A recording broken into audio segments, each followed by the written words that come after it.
오래전에 읽었던 한 수필의 글귀가 생각이 납니다. 예술가가 된다는 것은 자발적 가난이고 여행자가 된다는 것은 자발적 고생이다. 진정한 예술가들은 오직 작품에만 관심이 있습니다. 돈벌이에는 별로 신경을 쓰지 않죠. 그러다 보니까 대부분의 예술가들이 가난합니다. 이런 가난은 스스로 자초한 것이라 자발적 가난이라고 불렀을 것입니다. 여행자들은 집 떠나면 고생이라는 말처럼 고생스럽게 집을 떠나 여행을 합니다. 여행 자체에 심취하다 보니 여행지에서 먹고 자는 일과 하루 일상을 살아내는 일이 고생스럽지만 대수롭지 않게 여깁니다. 이런 고생은 스스로 자초한 것이라 자발적 고생이라 불렀을 것입니다. 저는 이 글귀를 떠올리는 순간 이런 생각이 들었습니다. 그리스도인이 된다는 것은 자발적 고난이다. 예수를 제대로 믿는 일 자체가 스스로 고난을 자초하는 일이라 그런 생각입니다. 마태복음 7장 13절로 14절을 보면 예수님께서 이렇게 말씀하셨습니다. 좁은 문으로 들어가라. 멸망으로 인도하는 문은 크고 그 길이 넓어 그리로 들어가는 자가 많고 생명으로 인도하는 문은 좁고 길이 협착하여 찾는 자가 적음이라. 그리고 마태복음 16장 24절을 보면 예수님께서 또 이렇게도 말씀하셨습니다. 누구든지 나를 따라오려거든 자기를 부인하고 자기 십자가를 지고 나를 따를 것이니라. 예수님께서는 예수를 제대로 믿으려고 하는 사람들에게 좁은 문으로 일부러 좁은 문으로 어렵지만 좁은 길로 가라고 말씀하신 것입니다. 그리고 자기 십자가를 지고 주님을 따르라고 말씀하신 것입니다. 한마디로 예수님께서는 예수 믿는 일은 스스로 고난을 자초한 일이고 그 자체로 자발적 고난이라고 말씀하신 것입니다. 로마서 8장 11절을 보면 사도 바울은 이렇게 권면하고 있습니다. 자녀이면 또한 상속자 곧 하나님의 상속자요 그리스도와 함께한 상속자니 우리가 그와 함께 영광을 받기 위하여 고난도 함께 받아야 할 것이니라. 그리고 디모데후서 2장 3절을 보면 바울은 또 이렇게 권면하고 있습니다. 너는 그리스도 예수의 좋은 병사로 나와 함께 고난을 받으라. 사도 바울은 예수를 제대로 믿는다는 것은 예수님 말씀처럼 스스로 고난을 자초한 일이기 때문에 피하려고 하지 말고 적극적으로 고난을 받으라고 권면하고 있는 것입니다. 한마디로 말하면 사도 바울은 예수를 제대로 믿는다는 것은 그 자체로 자발적 고난이라고 말하고 있는 것입니다. 그렇습니다. 예수 믿는다는 것은 스스로 고난을 자초하는 것입니다. 그리고 그 고난을 적극적으로 견뎌내는 것입니다. 그래서 그리스도인이 된다는 것은 자발적 고난이라 할 수 있습니다. 그 독일의 저명한 신학자 헬무트 틸리케 목사님이 집회차 미국을 방문한 일이 있습니다. 여러 교회 다니면서 설교도 했고 여러 그리스도인과 만나서 교제를 했습니다. 미국 방문에 대한 소감을 묻는 기자들에게 이 헬무트 틸리케 목사님이 이렇게 언급한 바가 있습니다. 그들은 고난에 대하여 부적합한 견해를 가지고 있습니다. 이것은 비단 미국의 문제만이 아니라 전 세계 그리스도인들의 문제입니다.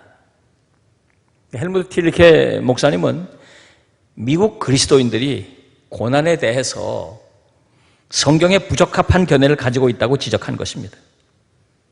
그들은 예수 잘 믿으면 주님께서 모든 고난과 역경을 제거해 주시고 평안과 평안하고 복된 삶을 살게 해주실 것이라고 생각하고 있다는 것입니다. 그러면서 이분은 고난에 대한 성경의 적합한 견해라는 것은 그리스도인들은 고난을 피하려 하지 말고 오히려 고난을 자초하며 살아야 한다고 말하고 있는 것입니다. 그렇습니다. 우리 그리스도인들은 예수 믿지 않으면 겪지 않아도 될 고난을 스스로 자초하며 겪으며 사는 사람들입니다. 다시 말해서 자발적 고난을 받으며 사는 사람들인 것입니다. 자, 그러면 우리 그리스도인들이 겪어내야 할 자발적 고난, 어떤 것들이 있을까요? 자, 오늘 본문을 보면 두 가지로 요약해 볼 수가 있어요. 하나는 이방인의 뜻을 따르지 않으며 겪는 고난입니다. 본문 3절을 보면 이렇게 말씀하고 있죠. 너희가 음란과 정욕과 술취함과 방탕과 향락과 무법한 우상숭배를 하여 이방인의 뜻을 따라 행한 것은 지나간 때로 족하도다. 그리스도인들은 예수를 제대로 믿으려고 하기 이전에 이방인들처럼 예수 믿지 않는 사람들처럼 살려고 하던 그 모든 행동들, 그것들을 이제는 중단해야 한다는 것입니다. 끊어야 한다는 것입니다. 1절을 보면 이렇게 할 때 육체적 고난을 겪게 된다는 것입니다. 그렇습니다. 우리 그리스도인들은 예수를 제대로 믿기 시작하면서 과거 믿지 않는 사람들이 그렇게 살던 그것들을 이제는 끊어야 합니다. 그리고 이렇게 하려면 고난을 겪어야 하는데 이것은 예수를 제대로 믿지 않는다면 겪을 필요 없는 고난입니다. 그래서 이 고난은 자발적 고난이 되는 것입니다. 자, 여기서 그리스도인들이 예수를 제대로 믿기 전에 이방인의 뜻을 따라 행한 것들을 살펴보겠습니다. 첫째가 음란입니다. 음란이란 성적인 욕망을 따라 행동하는 모든 것들을 말하는 거예요. 성적인 충동이 막 일어날 때 그 성적인 충동을 따라서 저질러지는 일들을 말하는 것입니다. 두 번째, 정욕인데요. 이 정욕은 욕심을 따라 저질러지는 일들을 말하는 것입니다.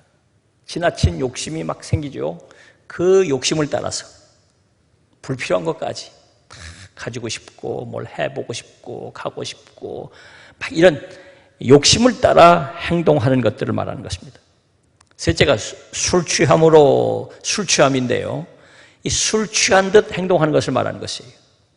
제정신으로 맑은 정신으로 행동하는 게 아니라 뭔가에 취해서 뭔가에 사로잡혀서 행동하는 것들을 말하는 것입니다.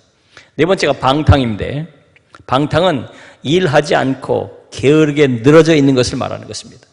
마땅히 해야 할 일들 제쳐놓고 그냥 게으르게 늘어져 있는 것을 말하는 것입니다. 다섯째가 향락인데 놀며 즐기는 일에만 힘쓰는 것을 말하는 거예요. 여섯 번째가 우상숭배인데 혐오스럽게 하나님 아닌 것들을 하나님처럼 섬기는 것들을 말하는 것입니다. 이것들이 예수를 제대로 믿으려고 하기 이전에 예수 믿지 않는 사람들이 살아가는 삶에 나타나는 중요한 특징들인데 우리 그리스도인들도 예수를 제대로 믿기 전에 이런 모습들을 여전히 가지고 있다는 것이죠. 그런데 이런 것들은 하나님이 싫어하실 뿐만 아니라 이것들이 심해질 때 하나님이 진노하신다는 것입니다. 그래서 예수를 제대로 믿으려고 할 때 우리 이런 것들을 끊어내야 한다는 말입니다. 자, 그런데 이런 것들을 끊어내기가 결코 쉽지 않다는 것이죠. 이런 것들을 끊어내려면 나름대로 고난을 겪어야 한다는 것입니다. 금연에 대해서 이야기를 들은 적이 있습니다. 금연은 담배를 피우던 사람이 적어도 2년 동안은 담배를 피우지 않을 때 성공했다고 본다는 것입니다. 그런데 금연 성공률이 고작 4%밖에 안 된답니다. 그렇게 많은 사람들이 금연을 시도하는데 정작 금연에 성공한 사람은 이렇게 적다는 것이죠. 미국의 소설가 마크 트웨인이라고 하는 분이 이런 말을 한 일이 있어요. 자기가 금연을 오랫동안 해봤는데 금연은 세상에서 가장 쉬운 일입니다. 내가 수천 번도 더 해봐서 잘 압니다. 무슨 말입니까? 금연을 열심히 했는데 성공은 못했다는 거죠.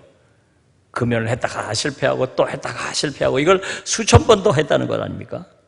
그러니까 금연이 정말 어렵다는 얘기를 하는 것이죠. 역설적이죠. 왜 금연에 성공하기가 어려울까요? 간단하죠. 금단 현상 때문입니다.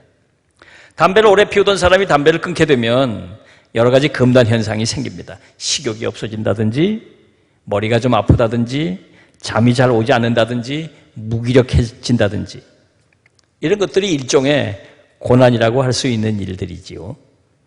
이런 고난을 잘 이겨내야 금연에 성공할 수 있는데 이런 금단 현상이 올 때 많은 사람들이 다시 담배를 피게 된다는 것입니다.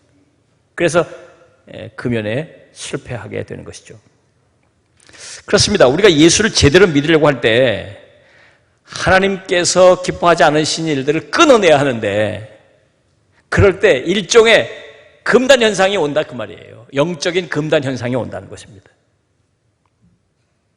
이 영적인 금단 현상을 극복하는 일, 이게 고난이에요. 이것은 스스로 자초한 일이기 때문에 자발적 고난이라고 할 수 있는 것이죠. 우리가 이 고난을 이겨내야 예수를 제대로 믿을 수 있게 되는 것입니다. 자, 본문이 말씀하고 있는 자발적 고난 두 번째는 하나님의 뜻을 따르며 겪는 고난입니다. 본문 2절을 보면 이렇게 말씀하고 있죠. 그 후로는 다시 사람의 정욕을 따르지 않고 하나님의 뜻을 따라 육체의 남은 때를 살게 하려 함이라. 그리스도인들이 과거에 정욕을 따르던 것을, 다시 말하면 앞에서 말씀드린 이방인의 뜻을 따르던 것을 끊어냈다면 이제는 하나님의 뜻을 따르며 남은 생애를 살아가야 한다는 것입니다. 그런데 이 일 또한 쉬운 일이 아니라서 이 일도 고난이 있다 그 말입니다. 자, 그렇습니다. 우리가 예수를 제대로 믿으려면 우선은 예수 믿기 전에 심취해 있던 하나님이 기뻐하지 않으셨던 것들을 끊어내야 되는데 그것을 끊어낼 때 우리가 고난을 겪게 되고 이제 그것을 끊어냈다면 적극적으로 이제는 하나님의 말씀에 순종하고 하나님의 뜻을 따르며 살아가야 되는데 그거는 더 큰 고난이 또 우리에게 다가온다는 것입니다. 이 일도 하나님의 뜻을 따르려고 하지 않으면 겪을 필요가 없는 고난이죠. 굳이 하나님의 뜻대로 살려고 하다 보니까 겪게 되는 고난이에요. 그런 의미에서 자발적 고난이라는 것입니다. 마태복음 19장을 보면 한 부자 청년이 예수님을 찾아 나온 이야기가 나옵니다. 이런 얘기예요. 한 부자 청년이 예수님을 찾아와서는 어떻게 하면 영생을 얻을 수 있느냐고 물었습니다. 예수님께서 계명 잘 지키라고 말씀하셨어요. 이 청년이 계명 잘 지키고 있다는 거예요. 그러면 그 다음에 또 뭘 더 해야 되느냐고 물었습니다. 그때 예수님께서 네 소유를 팔아서 가난한 자들에게 주고 나를 따르라 말씀하셨습니다. 이 말씀을 들은 이 부자 청년의 반응이 마태복음 19장 22절에 이렇게 기록되어 있습니다. 그 청년이 재물이 많으므로 이 말씀을 듣고 근심하며 가니라. 이 청년이 재물이 많기 때문에 이 말씀을 순종할 수가 없었다는 것이죠. 그렇습니다. 우리가 하나님의 뜻을 따르는 일은 결코 쉽지가 않습니다. 때론 이 부자 청년처럼 하나님의 뜻을 따르려고 할 때 정말 자기가 가지고 있는 소중한 것들을 포기해야 할 때가 있어요. 사도 바울처럼 자기가 하고 싶지 않은 일, 자기가 할 수 없는 일들을 해야 될 때가 있어요. 심지어 자기 자신을 내려놓고 자기 자신을 희생해야 할 일도 있다 그 말입니다. 이런 일들은 그 자체로 고난입니다. 이런 고난은 예수를 제대로 믿지 않을 때는 겪을 필요가 없던 고난이에요. 예수를 제대로 믿고자 하기 때문에 생긴 고난입니다. 그래서 이 고난이 자발적 고난인 것입니다. 여러분, 우리가 예수를 제대로 믿으려고 할 때 우리에게는 이런 고난들이 따라오게 됩니다. 이것들이 자발적 고난이에요. 예수 제대로 믿으려고 하지 않으면 겪을 필요가 없는 고난이에요. 예수를 제대로 믿어보려고 하니까 이런 여러 가지 고난을 겪게 되는 것입니다. 자, 그러면 이런 자발적 고난은 어떻게 하면 잘 극복하고 이겨낼 수 있을까요? 자, 오늘 본문 1절을 보면 이렇게 말하고 있죠. 그리스도께서 이미 육체의 고난을 받으셨으니, 예수님께서 육체의 고난을 받으셨다는 것이죠.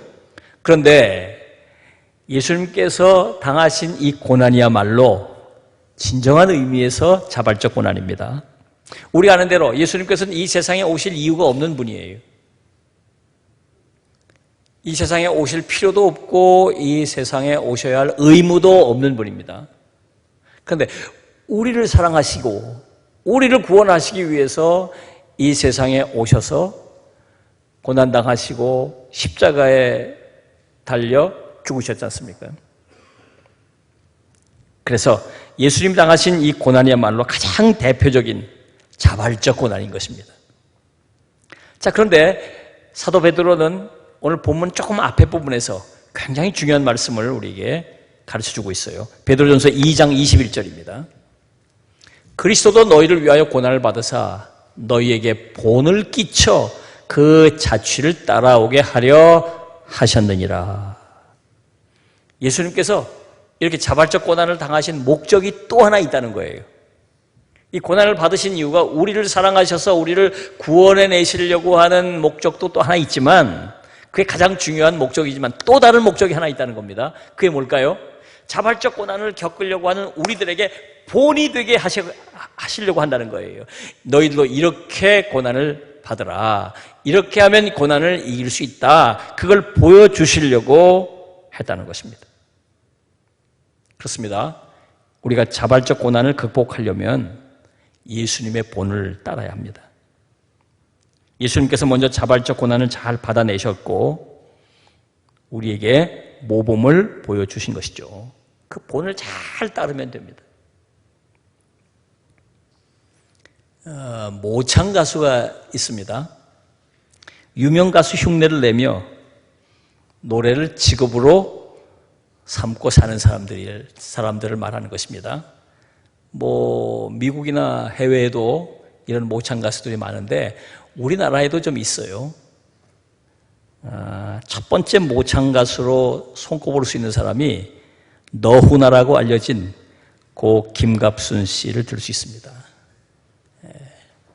이분은 노래를 참 잘해서 가수로 데뷔했어요.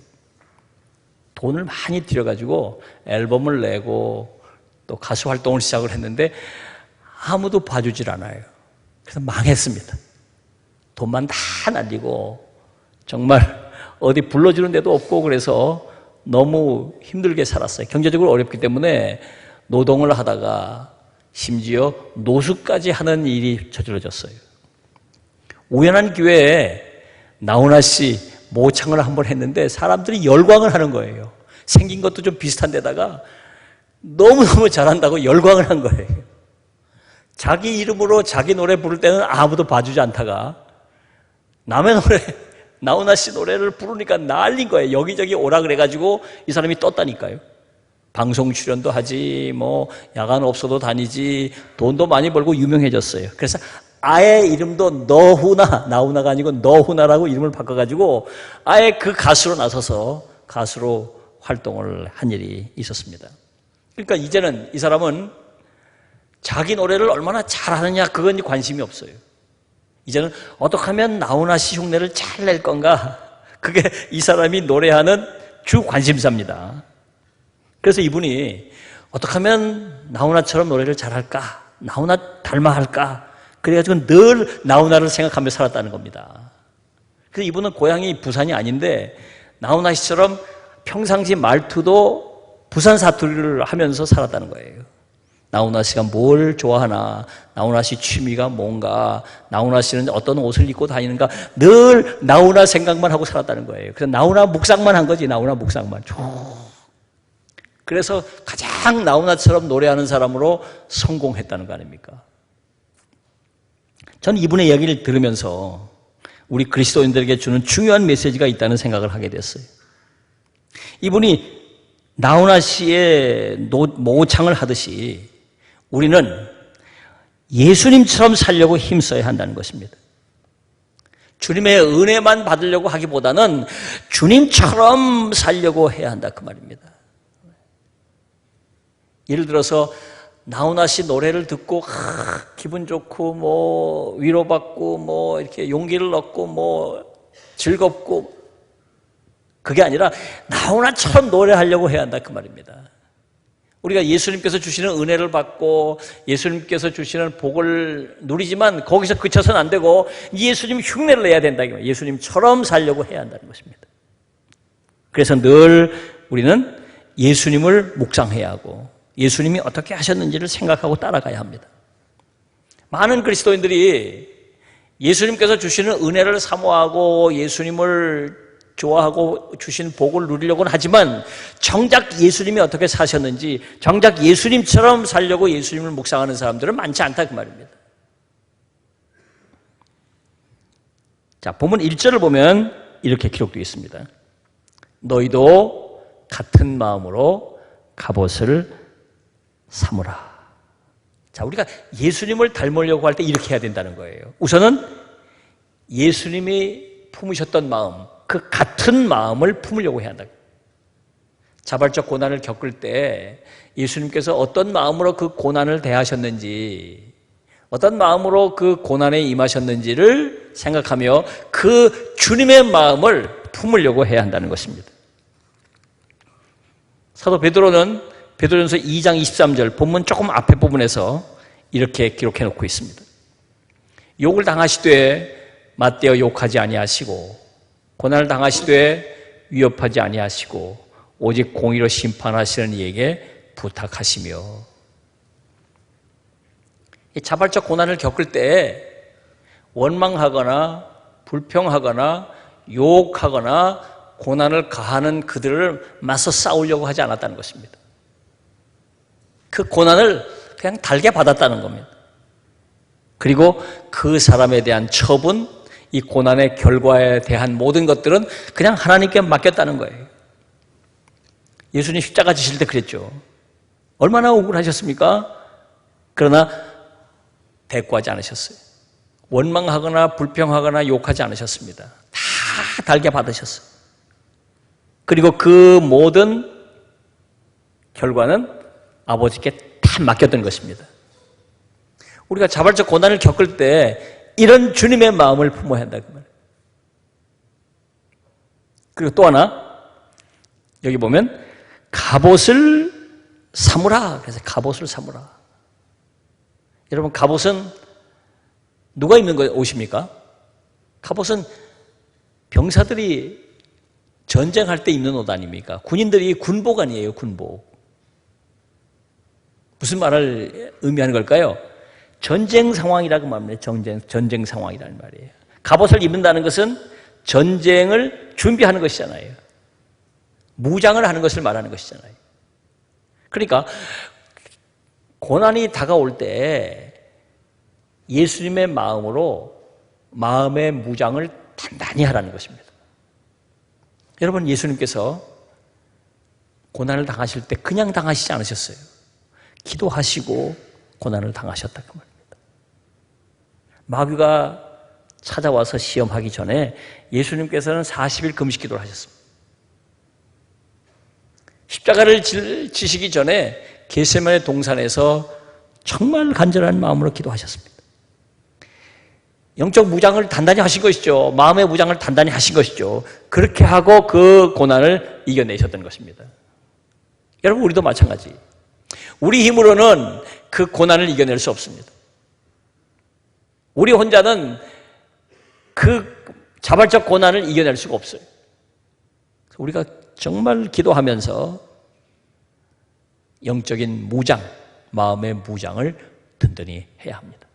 그러면 우리는 우리에게 다가오는 자발적 고난을 이겨낼 수가 있는 것입니다. 사랑하는 우리 상도중앙의 모든 하나님의 귀한 주의 백성 여러분, 우리가 예수를 제대로 믿으려고 해야 합니다. 예수를 엉터리 믿으면 안 돼요. 예수를 제대로 믿으려고 하면 우리에게는 자발적인 고난이 따라오게 되어 있습니다. 예수를 제대로 믿으려고 하지 않을 때 겪을 이유가 없는, 겪을 필요가 없는 그런 고난들이에요. 그래서 우리가 다 자초하는 고난입니다. 끊어낼 걸 끊어낼 때 고난을 겪게 돼요. 정직하고 의롭고 바르게 살려고 할 때 손해보는 게 많고 피해보는 게 많고, 그렇지만 그 고난을 겪어내야 하고 이겨내야 한다, 이 말이에요. 그리고 주의 말씀 따라 순종하며 살 때 그것들이 고난이 되는 거예요. 이 자발적 고난을 겪으며 사는 것입니다. 만약에 우리에게 예수 믿은 뒤에 이런 자발적 고난이 없다면 우리는 예수를 엉터리로 믿는 것입니다. 그건 예수를 잘못 믿는 거예요. 예수를 제대로 믿는다면 우리에게는 이와 같은 자발적 고난이 있는 것입니다. 그 고난을 잘 이겨내야 합니다. 여러분, 이 자발적 고난을 잘 극복하시고 정말 예수 잘 믿어서 주님께 칭찬받는 성도들이 되시기를 주님의 이름으로 부탁합니다. 기도하겠습니다. 주신 말씀을 생각하면서 하나님 앞에 간절한 마음으로 중보하며 또 우리 자신을 위해서 기도하겠습니다. 다 같이 기도합시다.